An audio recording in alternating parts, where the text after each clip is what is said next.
মাস যাবত আমি এই প্রাইভেটে আসা যাওয়া করছি। এই প্রাইভেটটা আমার পরিবারের মতো হয়ে গেছে, আমার আত্মার সাথে জড়িয়ে গেছে, আমার পরিবারের সাথে বেড়ে উঠা। আর এই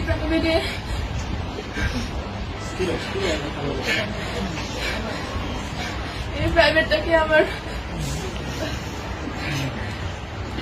পরিবারের চাইতেও কোনো অংশে কম মনে হয়নি। এই প্রাইভেটের প্রত্যেকটা মানুষ আমার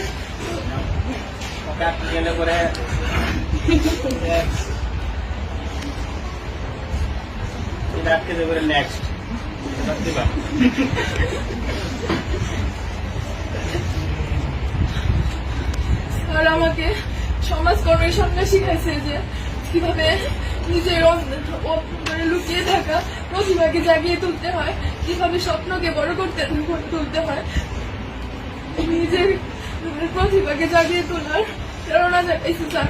স্যার আমার জীবনের কিংবদন্তি, স্যার আমার জীবনের সেই সমাজকর্মী।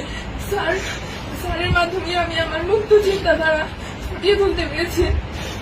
তাছাড়া স্যার আমি অনেক সময় অনেক বেয়াদবি করছি, যেগুলা হয়তো আমি বুঝতে পারি নাই, কিন্তু আপনার মেধায় ওইগুলা ঠিকই ধরা পড়ছে।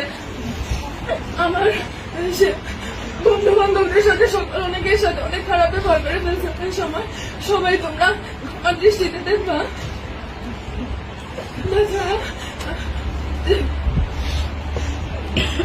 মাফিয়া তুলি যদি তারা আমার জীবনে অনেক ফ্রেন্ড ছিল, কিন্তু তোদের মতো কেউ হবে না রে।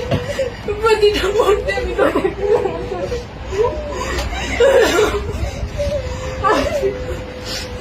দীর্ঘ 12 বছর পড়াশোনা জীবনে অনেক স্যারের সাথে পরিচয় হয়েছে, অনেক বন্ধু বান্ধবের সাথে পরিচয় হয়েছে, কিন্তু শামীম স্যারের মতো কেউ হয়ে উঠতে পারেনি আজ পর্যন্ত। আর তোদের মতো ফ্রেন্ড আজ পর্যন্ত হয়ে উঠতে পারেনি। আমি ক্লাসের মধ্যে অনেক কথার কাউন্টার দিতাম যাতে অনেকে বিরক্ত হইতা। সবাই আমাকে ক্ষমা করে দিও। আমার স্যার, আমি সবসময় আপনার থেকে সকল ধরনের সাপোর্ট পাই আসছি। স্যার, কোনো সময় আপনাকে শুধু স্যারের চোখে না, আপনাকে আমার বড় ভাইয়ের চোখে, একজন আদর্শ গাইডলাইনের চোখে দেখে আসছি। স্যার, ভবিষ্যতে আমি চাই আপনার কাছে আদর্শ একজন শিক্ষার্থী হয়ে ফুটে উঠতে চাই। আমি